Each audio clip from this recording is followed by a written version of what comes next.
اللهم صل علی رسول الکریم اما بعد رب اشرح لی صدری ویسر لی امری واحلل عقدۃ من لسانی یفقہوا قولی رب زدنی علما وحکمہ۔ سورہ یوسف، حضرت یوسف علیہ السلام کے نام پر اس سورہ کا نام بھی سورہ یوسف ہے، انہی کا قصہ اس میں بیان کیا گیا ہے۔ سورہ یوسف کی جو نازل ہونے کی وجہ تھی وہ یہ ہے کہ مشرکین نے رسول اللہ صلی اللہ علیہ وسلم سے حضرت یوسف علیہ السلام کے بارے میں پوچھا کہ یہ لوگ مصر میں کیسے آ گئے، اور ان کا مقصد یہ تھا کہ رسول اللہ صلی اللہ علیہ وسلم کو معلوم نہیں ہوگا تو اس طرح سے ہم تکذیب کریں گے رسول اللہ کی۔ بہرحال اللہ پاک نے ان کا ایک منہ توڑ جواب دیا، اور یہ پورے سورہ اللہ پاک نے نازل فرمایا، اور ساتھ ساتھ اس سورہ کے واقعات کو ان پر چسپاں بھی کر دیا۔ حضرت یوسف علیہ السلام کے واقعات میں اور نبی پاک صلی اللہ علیہ وسلم کے پوری زندہ حالات میں کچھ چیزیں مشترکہ ہیں۔ وہ یہ کہ یوسف علیہ السلام کے بھائی اپنے لوگ تھے اور انہوں نے حسد کیا تھا اور انہوں نے تکلیفیں پہنچائی تھی۔ اسی طرح نبی پاک صلی اللہ علیہ وسلم کے اپنے قوم کے لوگوں نے آپ کو تکلیفیں پہنچائیں۔ اسی طرح حضرت یوسف علیہ السلام کو اللہ پاک نے بعد میں غلبہ دیا، اور نبی پاک صلی اللہ علیہ وسلم کو بھی فتح مکہ کی صورت میں اللہ پاک نے غلبہ نصیب فرمایا۔ بہرحال اس طرح کے کچھ مشترکات ہیں جو نبی پاک صلی اللہ علیہ وسلم اور یوسف علیہ السلام میں موجود ہیں۔ اس قصے کو اللہ پاک نے احسن القصص فرمایا۔ اس کی وجوہات یہ ہیں کہ یہ سورہ ایسی ہے کہ اس میں عبرت کی باتیں ہیں، نصیحت کی باتیں ہیں، حکمت کے رموز ہیں، اور زہد و تقوی کی باتیں ہیں، تو اس میں سے یہ احسن القصص ہے۔ اس میں پہلی رکوع میں ہی جو ہے اللہ پاک نے احسن القصص فرمانے کے بعد ساتھ ساتھ حضرت یوسف علیہ السلام کا ایک خواب بیان کیا کہ انہوں نے یہ دیکھا کہ 11 کوكباً 11 ستارے ہیں، چاند ہے اور سورج ہے، اور انہوں نے ان چیزوں نے ان کو سجدہ کی ہیں۔ اس پر آپ حضرت یوسف علیہ السلام کے والد صاحب حضرت یعقوب علیہ السلام نے ان کی ان کو یہ ایک تدبیر دی کہ یہ چیزیں جو ہیں آپ اپنے بھائیوں کو مت بتانا، وہ حسد کریں گے۔ بہرحال یہاں پہ آپ نے منع فرما دیا۔ اس کے بعد اگلا رکوع لقد کان فی یوسف، یہ دوسرا رکوع یہاں سے شروع ہو رہا ہے۔ یہاں سے پھر یہ بھائیوں کی حسد کا ذکر ہے، یا تو وہ اس وجہ سے حسد کرتے تھے کہ ان کو خواب معلوم ہو گیا تھا، یا اس وجہ سے کہ وہ لوگ اچھے تھے، بڑے تھے، طاقتور تھے، اور والد صاحب جو ہیں وہ یوسف علیہ السلام سے زیادہ محبت کرتے تھے۔ بہرحال تو یہاں پہ پھر ان کا ذکر ہے کہ انہوں نے ایک تدبیر کی کہ بھئی انہوں نے چاہا کہ یوسف علیہ السلام کو نعوذ باللہ یہ لوگ قتل کر دیں، اقتلوا یوسف او اطرحوہ۔ تو انہوں نے یہ تدبیر کی کہ ہیلہ بہانے سے حضرت یعقوب علیہ السلام سے یوسف علیہ السلام کو لے گئے، اور راستے میں جو وہ کنواں تھا وہاں پہ جا کے انہوں نے وہاں پہ ڈال دیا، اور ان کے کپڑے لے کر آ گئے، اور اس میں کسی جانور کا، بھیڑیا کا خون لگا کر حضرت یعقوب علیہ السلام تک پہنچے، اور ان کو کہا کہ دیکھیں ہم تو کھیل میں لگے ہوئے تھے، اور لیکن حضرت یوسف علیہ السلام کو جو ہے وہ کسی بھیڑیے نے آ کے جو ہے وہ ان کو قتل کر دیا ہے، اور یہ ان کا کپڑا ہے اس میں خون لگا ہوا ہے۔ اس پر یعقوب علیہ السلام نے جواب دیا بل سولت لکم انفسکم امرا، ان کو سمجھ میں آ گیا تھا کہ بھئی یہ جھوٹی بات ہے، تو انہوں نے کہا یہ تمہاری اپنی طرف سے ایک تدبیر ہے، تم نے اس طرح کے ہلا بہانا کیا ہے۔ اب اس کے بعد یہ ہوا کہ ایک قافلہ آیا کنواں کے پاس، انہوں نے جو ہے نا وہ پانی نکالنا چاہا، تو وہاں پہ حضرت یوسف علیہ السلام نکل آئے۔ یہ لوگ بھائی لوگ وہیں پہ قریب میں تھے، یہ لوگ آ گئے، انہوں نے کہا یہ ہمارا غلام ہے، ان کو بیچنا چاہتے ہیں، تو انہوں نے چند پیسے کے ذریعے انہوں نے بدلے میں بیچ دیا۔ اس کے بعد تیسرا رکوع وقال الذی اشتراہ من مصر لامرأتہ، یہاں سے یہ بتانا چاہ رہے ہیں کہ پھر قافلہ والے گئے، اور یہ دیکھیں اس میں یہاں سے یہ بات یاد ذہن میں رکھیے کہ یوسف علیہ السلام میں مختلف آزمائشیں آئی ہیں۔ پہلی آزمائش یہ تھی کہ بھائیوں نے قتل کرنے کی کوشش کی۔ اب آگے اگلی آزمائش کا ذکر ہے کہ یہ بھی لوگ قافلے والے لے کے چلے گئے، اور انہوں نے جو ہے عزیز مصر سے ان کو بیچ دیا یوسف علیہ السلام کو، اور مصر نے اس شخص نے اپنی بیوی کے لیے اس کو خرید لیا، اور اپنی بیوی کو کہا کہ ان کا بڑا اچھا خیال رکھیے گا۔ اور پھر اس کے بعد ولما بلغ اشدہ، اسی میں بتا دیا کہ جب آپ جوانی کو پہنچیں، یہاں پہ ایک اور آزمائش آ گئی کہ زلیخا جو ان کی بیوی تھیں، ان کو جو ہے یوسف علیہ السلام چونکہ بہت ہی خوبصورت تھے، ان پر یوسف علیہ السلام پر ان کا دل آ گیا، اور انہوں نے جو ہے ان کو وغلانے کی کوشش کی اور اپنی خواہش پوری کرنے کی کوشش کی، اور دروازے وغیرہ سارے بند کر دیے۔ بہرحال یہاں پہ دیکھیں بڑی آزمائش تھی۔ ایک تو یہ تھا کہ خود جو ہے وہ جوان ہے، اور عورت جو ہے خود دعوت دے رہی ہے، اور تیسری بات یہ کہ اسباب بھی سارے موجود ہیں، دروازے وغیرہ بند، کوئی آنے جانے والا نہیں۔ بہرحال یہاں پہ پھر اللہ پاک کی طرف سے مدد آئی، اور یوسف علیہ السلام نے وہاں پہ کوشش کی بھاگنے کی، اور اللہ پاک نے ان کو کامیاب فرمایا۔ بہرحال اس طرح جو ہے وہ جب وہ بھاگنے کی کوشش کرنے لگے تو یہ زلیخا یہ پیچھے آ گئیں، اور انہوں نے جو ہے نا ان کو پکڑنے کی کوشش کی، پیچھے سے حضرت یوسف علیہ السلام کا کپڑا بھی پھٹ گیا۔ اس کے بعد جب انہوں نے لوگوں کو پتہ چلا تو انہوں نے الزام لگا دیا کہ بھئی یہ جو ہے میرے ساتھ بدفعلی کرنا چاہ رہے تھے۔ پھر اللہ پاک نے جو ہے وہ ایک بچے کی گواہی کے ذریعے سے یوسف علیہ السلام کو بچا لیا۔ لیکن پھر اگلا رکوع وقال نسوۃ فی المدینہ، یہاں سے یہ بتانا چاہ رہے ہیں کہ جب یہی واقعات جو ہیں وہ اور عورتوں کو معلوم ہوئی تو انہوں نے جو ہے نا وہ حضرت زلیخا پر لعن طعن شروع کر دیا کہ بھئی اپنے غلام کے پیچھے پڑ گئی ہیں۔ تو پھر یہاں پہ ایک اہم آزمائش یہ آئی کہ انہوں نے ایک دعوت رکھی اور تمام عورتوں کو بلایا اور پھر یوسف ان کو پھل دے دیا، چھری دے دی کہ آپ جب یوسف علیہ السلام آئے تو آپ کاٹیے گا۔ یوسف علیہ السلام جیسے آئے انہوں نے دیکھا تو اس میں وہ اتنی مدہوش ہو گئیں کہ سیب کاٹنے کے بجائے پھل کاٹنے کے بجائے وہ اپنے ہاتھ کاٹ بیٹھیں اور انہوں نے کہا کہ ما ھذا بشرا ان ھذا الا ملک کریم، یہ تو انسان ہے ہی نہیں، یہ تو فرشتہ ہے، معزز فرشتہ ہے۔ بہرحال اب انہوں نے بھی جو ہے نا ان کو دعوت دینی شروع کر دی، اپنی جانب بلغانا شروع کیا۔ تو یہاں پہ یوسف علیہ السلام نے پھر اللہ سے دعا مانگی، اللہ کہ یہ جیل جانا بہتر ہے بجائے اس کے کہ میں ان کے جو خواہش ہے اس کی میں پوری کروں۔ یہاں سے پھر آپ جو ہے وہ جیل میں چلے گئے۔ اس کے بعد 5واں رکوع ودخل معه السجن فتیان، یہاں سے پھر یہ بتایا 2 قیدی اور مزید آ گئے اور یہ ایک ساقی تھا اور ایک جو ہے نا وہ باورچی تھا۔ ان پر الزام یہ تھا کہ انہوں نے جو ہے یہ بادشاہ کو جو ہے کھانے میں زہر دینے کی کوشش کی اور قتل کرنے کا ارادہ تھا ان کا۔ بہرحال یہ جب آئے تو بھی یہاں پہ ان 2 قیدیوں نے خواب دیکھا، ایک نے خواب دیکھا کہ بھئی وہ شراب بنا رہا ہے اور پلا رہا ہے اپنے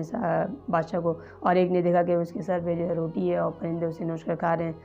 یہاں پہ انہوں نے خواب کی تعبیر چاہی یوسف علیہ السلام سے۔ یوسف علیہ السلام نے پہلے ان کو کہا کہ بھئی پہلے دعوت دی کہ بھئی ٹھیک ہے کھانا جو تمہارا آئے گا اس کے پہلے میں تمہیں بتا دوں گا تعبیر، لیکن پہلے دین کی باتیں کی، دعوت دی اور اس کے بعد جو ہے نا ان کو تعبیر یہ بتائی کہ ان میں سے، اور ایک شفقت کی نرالا انداز بھی دیکھیے، یوسف علیہ السلام نے ہر ایک کا نام لے کے نہیں بتایا بلکہ یہ بتایا کہ ان تم میں سے ایک جو ایسا ہوگا جو آزاد ہو جائے گا اور دوسرا یہ ہوگا کہ وہ اس کو سولی پہ لٹکایا جائے گا۔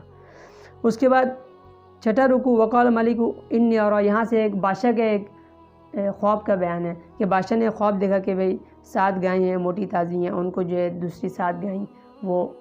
جو سوکھی ہیں، یہ سوکھی گائیں جو ہے یہ موٹی تازی گائیں کو کھا لے رہی ہیں، اور 7 خشک ہیں اور ہرے بھرے ہیں اور دوسرے بھی ہیں وہ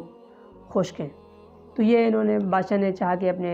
حواریوں سے چاہا کہ تعبیر بتائیں، تو انہوں نے کوئی بھی تعبیر نہیں بتا سکے۔ تو وہ ساقی جس کو نجات مل گئی تھی، جو بچ گیا تھا، اسے یاد آیا یوسف علیہ السلام کا واقعہ، اور یوسف علیہ السلام نے ان کو پہلے کہا بھی تھا کہ آپ بتا دینا اپنے بادشاہ کو کہ ایک مظلوم قیدی یہاں پہ موجود ہے، بے قصور ہے۔ بہرحال وہ بھول گئے تھے، شیطان نے اسے بلا دیا۔ تو ابھی اس ساقی کو یاد آیا کہ یوسف علیہ السلام جو ہے وہاں موجود ہے۔ اب اس نے کہا کہ بھئی مجھے یوسف علیہ السلام کے پاس بھیج دیجیے، میں جو ہے تعبیر بتا دوں گا۔ تو وہ پھر حضرت یوسف علیہ السلام کے پاس آئے اور بھی یوسف علیہ السلام نے تعبیر یہ بتائی کہ بھئی 7 سال جو ہے نا وہ آپ کی خوشحالی ہوگی، اس کے بعد جو ہے نا قحط سالی ہوگی، تو پہلے کے 7 سالوں میں آپ اپنے غلہ اناج وغیرہ کو سنبھال کے رکھیں تاکہ آئندہ جو سال آئیں گے قحط سالی والے اس میں جو ہے یہ غلہ کام آ جائے۔ بہرحال جب یہ تعبیر اس کو پتہ چلی بادشاہ کو تو پھر بادشاہ نے ان کو بلا بھیجا۔ تو اگلا رکوع وقال ملک اتونی، 7ویں رکوع میں پھر یہی واقعات ہے کہ عزیز مصر نے بادشاہ نے چاہا کہ یوسف علیہ السلام کو یہاں بلا لیا جائے، قید سے نکال لیا جائے، لیکن یوسف علیہ السلام نے پہلے یہ کہا کہ بھئی میں قید سے بعد میں نکلوں گا، پہلے ہمارے مسئلے کا آپ حل کریں، یہ جو الزامات لگائیں اس کی تحقیق کریں۔ بہرحال الزامات کی تحقیق بھی یہ بات ثابت ہو گئی کہ ان عورتوں نے اقرار کر لیا کہ ہم ہی سے غلطی ہوئی تھی، کوتاہی ہوئی تھی، اور یوسف علیہ السلام جو ہے وہ پاک صاف ہیں۔ اس کے بعد یہاں تک 12واں پارہ مکمل ہوا۔ 13واں پارہ وما ابرئ نفسی، یہاں پھر نبی پاک یوسف علیہ السلام کی عاجزی کا ذکر ہے، تواضع کا ذکر ہے کہ یہاں پہ آپ نے اپنی جو ہے وہ برائی نہیں کی بلکہ یہ بتایا کہ ان النفس لامارۃ بالسوء، میں اپنی نفس کی کوئی برات نہیں کرتا اور نفس تو ہے ہی برائی کا حکم دینے والا۔ بہرحال یہ ایک تواضع تھا آپ کی جانب سے۔ اس کے بعد جب بادشاہ کے پاس پہنچے تو پھر بادشاہ کو یہ تعبیر دوبارہ سے بتائی۔ اب بادشاہ نے کہا کہ یہ جو تعبیر تو آپ نے بتا دی، اب اس کے انتظام کون کرے؟ تو انہوں نے فرمایا اجعلنی علی خزائن الارض، مجھے وزیر خزانہ بنا دیجیے۔ کیوں؟ انی حفیظ علیم، 2 صفت ہے، ایک تو ہے کہ میں حفاظت بھی کرنے والا ہوں اور ساتھ ساتھ یہ کہ مجھے علم بھی ہے، سمجھ بوجھ بھی ہے، میں سارا انتظام کر لوں گا۔ بہرحال یہاں پہ یہ بات یاد رکھیں کہ نبی ہونے کے باوجود آپ نے جو عہدہ کا مطالبہ کیا ہے، اس کی وجہ یہ تھی کہ اگر یہ عہدہ میں نہیں آتے تو کوئی ایسا شخص اللہ نہ کرے آ جاتا جو نااہل ہوتا تو پھر وہ سارے لوگوں کے نقصان ہوتا۔ تو اصل مقصود یہ تھا کہ لوگوں کی بھلائی ہو، نہ یہ کہ کوئی منصب ملے۔ اس کے بعد یہاں اگلا رکوع 8ویں رکوع میں وجاء اخوۃ یوسف، یہاں تک بھی بتا دیا گیا کہ یوسف علیہ السلام اب سردار ہو گئے، بادشاہ ہو گئے اور سارا انتظام سنبھال رہے ہیں۔ اب یہ بھائی لوگ، وہ زمانہ آ گیا قحط سالی والا، اب ان کے جو بھائی تھے یہ ان کے پاس آئے، یہ پہلی دفعہ آئے ہیں اور مقصد یہ تھا کہ بھئی ہمارے علاقے میں غلہ نہیں ہے، اب غلہ صرف انہی کے پاس تھا، تو یہ یہاں سے آئے تھے غلہ لینے کے لیے۔ اور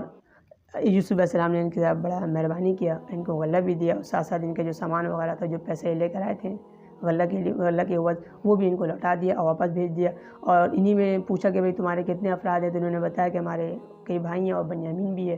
بنیامین کا ذکر بھی آیا۔ تو انہوں نے پوچھا کہ وہ کہاں ہیں، تو انہوں نے کہا وہ تو نہیں ہے۔ تو پھر آپ نے کہا کہ ٹھیک ہے ابھی تو جاؤ اور آئندہ جو ہے نا اس کو بھی لے کے آنا، ورنہ پھر تمہیں یہ غلہ نہیں ملے گا۔ پھر دوسرا رکوع، نواں رکوع، ولما دخلوا علی یوسف، اب یہ دوبارہ ان کا ذکر ہے کہ پھر یہ دوبارہ جب آئیں تو اب یہ اپنے بھائی کو بھی لے کر آئیں، بنیامین کو بھی۔ جب یہاں پہ لے کر آئیں تو حضرت بنیامین سے یوسف علیہ السلام نے علیحدہ ملاقات کی اور انہیں ساری حقیقت بتائی کہ میں ہی تمہارا بھائی ہوں، اور اس کے بعد جو ہے نا ایک تدبیر کی اس طرح سے تاکہ بنیامین جو ہے وہ ان کے پاس رہ جائیں، کیونکہ حضرت بنیامین یوسف علیہ السلام کے اپنے حقیقی بھائی تھے۔ بہرحال اب تدبیر یہ کی کہ بھئی ان کے غلہ میں جو ہے وہ پیالہ رکھ دیا گیا جس سے اناج وغیرہ نکالا جاتا تھا، اور پھر اس کے بعد جب یہ واپس پورے قافلہ بھائی سارے واپس ہونے لگے تو پیچھے سے آواز آئی کہ بھئی ہمارا کوئی سامان گم ہو گیا ہے۔ ان سب کو روکا گیا اور بنیامین کے پاس سے وہ سامان نکل آیا، تو پھر جو ہے بنیامین کو وہیں روک لیا گیا، کیونکہ اس شریعت کا قانون یہ تھا کہ جس کے پاس جو چوری کا سامان پایا جائے وہی جو ہے قید کر لیا جاتا ہے، اسی کو روک لیا جاتا ہے۔ بہرحال اس طرح سے اس تدبیر کے ذریعے سے بنیامین جو ہے وہ یوسف علیہ السلام کے پاس رہ گئے اور اب ان بھائیوں کو لوٹنا پڑا۔ اب اگلا رکوع، 10واں رکوع، فلما استیئسوا منہ خلصوا نجیہ، یہاں سے یہ بتا دیا گیا کہ جب یہ بھائی لوگ مایوس ہو گئے اور بالکل چھڑا نہ سکیں تو پھر بڑے بھائی نے کہا کہ ٹھیک ہے میں تو دوبارہ واپس نہیں جاؤں گا کیونکہ بدعہدی ہو چکی ہے، اب جو ہے اب تم ہی لوگ جاؤ، ان کو سارے واقعات بتاؤ کہ آپ کے بیٹے نے چوری کر لی ہے۔ پھر یہ لوگ آئیں اور پھر سارے واقعات بتائیں اور اپنے والد کو کہا کہ اگر ہمیں آپ کو شک لگ رہا ہے تو آپ اور لوگ جو قافلہ والے ہیں ان سے آپ پوچھ سکتے ہیں۔ بہرحال جب ان کو پتہ چل گیا کہ یوسف ان کے بھائی وہیں رہ گئے، پھر بھی جو ہے یوسف علیہ السلام، یعقوب علیہ السلام نے پھر یہی کہا کہ بس اب میں صبر ہی کر سکتا ہوں، اور پھر انہوں نے کہا کہ بھئی میں اللہ سے مایوس نہیں ہوتا اور ان کی تلاش جاری رکھو، یوسف کو اور اس کے بھائی کو ڈھونڈو۔ دوبارہ پھر فلما دخلوا علیہ، یہ لوگ دوبارہ ان کے بھائی جو ہیں سارے کے سارے ان کے پاس آئیں، یوسف علیہ السلام کے پاس، اور پھر انہوں نے کہا کہ بھئی ہمیں جو ہے نا یہ ہمیں غلہ دیجیے، اناج دیجیے، اور وتصدق علینا، کچھ ہم مہربانی بھی فرمائیے۔ اسی میں پھر یوسف علیہ السلام نے اس وقت ان سے پوچھا اِنَّکَ لَأَنْتَ یوسف، کیا آپ لوگ یوسف کو جانتے ہیں؟ تو پھر اس وقت جو ہے نا یہاں پہ یوسف علیہ السلام نے اپنی پوری حقیقت بیان کی اور یہ بتا دیا کہ جو بنیامین ہے میرا بھائی ہے۔ اب اس کے بعد انہوں نے جو ہے معافی تلافی کی اور یوسف علیہ السلام نے وہ تاریخی جملہ کہا لا تثریب علیکم اليوم، کہ آج جو ہے نا تم پر کوئی جرح نہیں ہے، کوئی ظلم زیادتی نہیں ہے، اور سب کو یوسف علیہ السلام نے سب کو معاف فرما دیا۔ اس کے بعد جو ہے پھر کہا کہ بھئی ٹھیک ہے میری قمیض لے جاؤ والد صاحب کے اوپر لگانا اور ان کی آنکھیں بھی صحیح ہو جائیں گی، اور پھر ان سب کو واپس گھر یہاں لے آنا۔ اگلا رکوع 11واں رکوع میں ولما فصلت الطیر، سے یہاں پہ یہ ذکر ہے کہ یہ آخری دفعہ پھر یہ پورے خاندان جو ہے یوسف علیہ السلام کے پاس آیا، آپ نے جو ان کا بڑا بڑھ چڑھ کے اکرام کیا اور والد صاحب کو جو ہے تخت پر بٹھایا، پھر بھائیوں نے جو ان سے ان کے سامنے سجدے میں گر گئے۔ تو یہاں پہ جو ہے یوسف علیہ السلام نے بتایا، یہاں پہ ان کی خواب کی تعبیر جو شروع میں انہوں نے دیکھی تھی کہ 11 جو ہے وہ سورج ستارے ہیں اور بھائی یہ سورج چاند سجدہ کر رہے ہیں، تو یہ یہاں پہ خواب پوری ہو گئی کہ یہ بھائی لوگوں نے ان کی فرمانبرداری قبول کر لی اور اللہ پاک نے یوسف علیہ السلام کو عزت بخشی۔ اسی میں نبی پاک صلی اللہ علیہ وسلم کے خاتم الانبیاء ہونے کی دلیل بھی ہے کہ یہ سارے واقعات نبی پاک صلی اللہ علیہ وسلم نے بیان کیے ہیں اور یہ کسی سے معلوم نہیں کیا بلکہ اللہ پاک کی جانب سے وحی ہوئی ہے، ذالک من انباء الغیب نوحیہ الیک، تو یہ اللہ پاک کی جانب سے علم غیب کے سے جو یہ حصہ ملا ہے اور یہ اللہ پاک نے ان کو بتایا ہے، تو یہ نبی ہونے کی دلیل ہے۔ اس کے بعد آخری رکوع 12واں رکوع میں وقع یہ من آیات فی السماوات، یہاں سے بتا دی گئی کہ اس طرح کی بہت ساری نشانیاں دنیا میں موجود ہیں کہ دیکھنے والا اللہ پر ایمان لا سکتا ہے، اور ساتھ ساتھ نبی پاک صلی اللہ علیہ وسلم کو تسلی بھی ہے کہ جتنے بھی انبیاء گزرے ہیں ان پہ بھی یہ حالات آئے ہیں، لیکن ان سب نے جو ہے وہ اللہ کا مطلب صبر کیا ہے اور اللہ سے تعلق قائم رکھا ہے، اور صبر کی بنیاد پر اللہ پاک نے انہیں پھر فتح نصیب کیا ہے اور اللہ پاک نے آسانی پیش کی ہے۔ بہرحال یہاں پہ نبی پاک صلی اللہ علیہ وسلم کو بھی یہ تسلی ہے۔ یہاں تک جو الحمدللہ سورہ یوسف مکمل ہو گیا۔ اللہ پاک سے دعا اللہ پاک ہمیں سمجھنے کے، اس پر عمل کرنے کی توفیق نصیب فرمائے۔ وآخر دعوانا ان الحمدللہ رب العالمین۔